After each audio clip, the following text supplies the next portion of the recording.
Ladies and gentlemen, 2025 Toyota Crown Signia Limited. This is the higher trim. Gotta say, it's a looker, man. It definitely looks good, and it's giving Mazda a run for its money with this new red. I love the depth on it. The height and dimensions similar to my CX-50, a little bit longer than my CX-50 it seems. I think the total length here is like 197 inches if I'm not mistaken. I believe this is shared on the same platform as the regular Highlander, not the Grand Highlander. And look at the front here. Definitely got some Ferrari Puro Sangue vibes to the headlights. Interesting grille that kind of like fades away. Lexus is doing something very similar with that new spindle grille.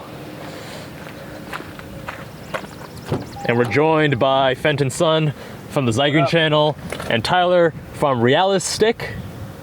Is that right? I don't even know what your channel's called. Realistic, bro. Realistic. Realistic.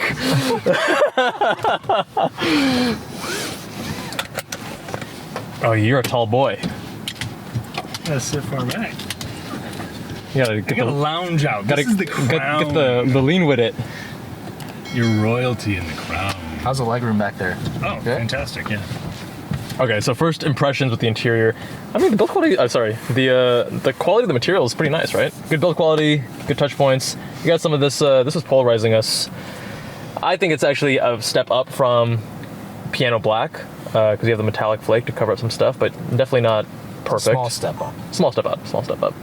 We got the physical HVAC with the cliff, not as classy as Mazda's, but I don't know what's going on here, guys. Like, yeah, what's up with that? And this is straight up piano black, right? It's not the same as this. Correct, yeah. I don't think that's gonna age well. Thicker bezels. I mean, the screen quality is okay, but this curvature, I don't know.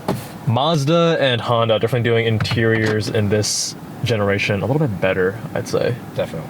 We got the 2.5 liter inline 4 hybrid engine with the ECVT, 243 horsepower. Isn't it 2.4 or 2.5? 2.5.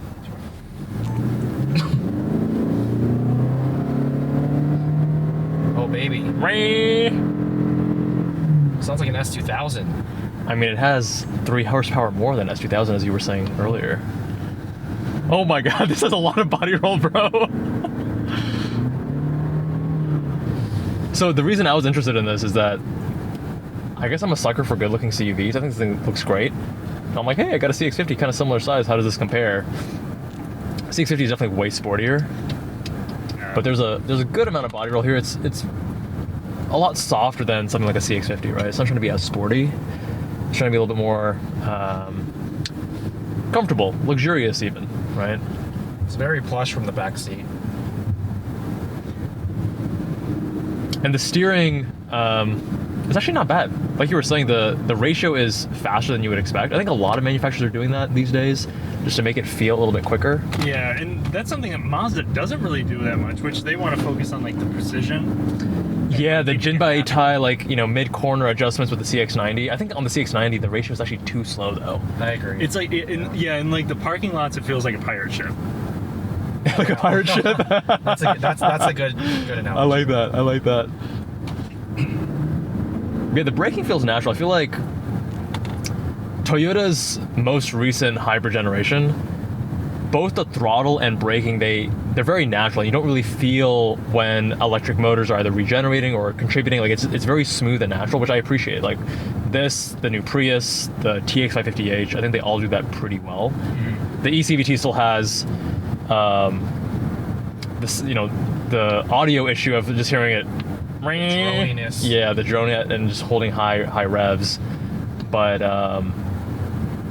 it feels a lot better than earlier generation CVTs. And as Tyler was explaining, maybe you can drop some knowledge, Tyler, how it shares no parts in common with traditional CVTs. Yeah, so it's going to still use a planetary gear set, giving you more of a direct feel, which just means like it doesn't feel like it's slipping all the time, especially from low speeds. And then it uses an electric motor instead of like belts and pulleys to change the ratio. I think it feels a little bit more natural. It just is still going to sound like a vacuum cleaner with a clog filter. Dude, you got all these analogies. Beautiful. Automotive brilliance right here. So this car is definitely, I think it looks great. Very stylish, good size, good proportions. Obviously very different demographic than CX-50. CX-50 is trying to be like sporty and I think appeal to younger people. This one definitely feels a little bit more an older demographic for the target audience. It's not as rugged feeling. Not as rugged with the styling, not as rugged from the interior, and also not as sporty though, because the CX-50 is like rugged but also sporty, very stiffly sprung, at least the 23. And the 24 they did soften it a bit. That thing drives like it drives like a baby Macan. This drives like a Crown, you know. The Toyota told me that they were benchmarking the Acura RDX, the Nissan Murano. Dude, the brakes require a lot of effort when you're trying to slow down. That's They're interesting. firm. But there's like they're not like they're firm but not they give you a lot of resistance, but then you don't have the amount of bite you expect and the amount of like precision. It's still like the braking response is congruent with the rest of the vehicle being soft, but the braking input is almost sporty with the amount of effort it requires. Does that make sense? Like the input is sporty, but the output is not. It's interesting. It's also possible that some journalists just roasted the fluid. You never know. To make it feel more squishy, yeah, possibly. That's a good point. Now, price point. What do you guys think would be fair for this?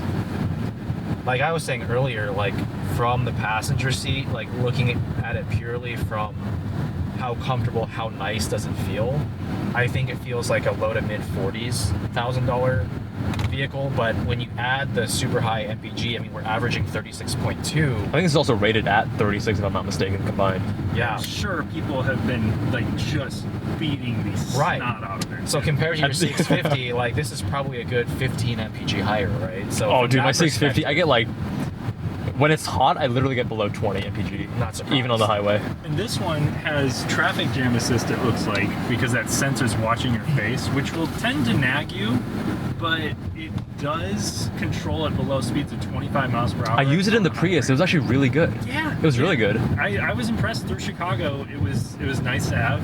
I think in the limited form, they could charge 50, maybe like low 50s, and I would be okay with it. I would understand. Yeah, it wouldn't be overpriced at that price point. Because again, they're trying to go after like an Acura RDX, is what they were saying. Not even like, I was thinking they would be saying like the Subaru Outback. They didn't even mention that. The Subaru Outback it's got a couple inches more ground clearance. It's softer, even softer than this. Yeah, that's also kind of more like the rugged kind of vibe, and this is definitely more classy luxury vibe. And this is so much more efficient than any of the other vehicles that have been mentioned. Yes, it's really kind of nearly a class of one, because there isn't really a street-looking wagon that isn't like, you know, an RS6 right now. Or I guess you could say the V60, but that sells similar numbers to a Lamborghini. So I don't really see that like going after that either. I think this literally is going to get twice the fuel efficiency of my CX-50. I wouldn't be surprised. You know what I mean? 2.5 liter in the Mazda, the turbo is not an efficient motor. And especially when it gets hot in Vegas, even on the highway, I'm getting like 16, 18 at times, and when I'm just driving around town, it's like 22. Yeah. So if you drive this conservatively, I think you can get well above 36, because these hybrid drivetrains are super efficient. Right. That was not a good place for Not a good place to be walking.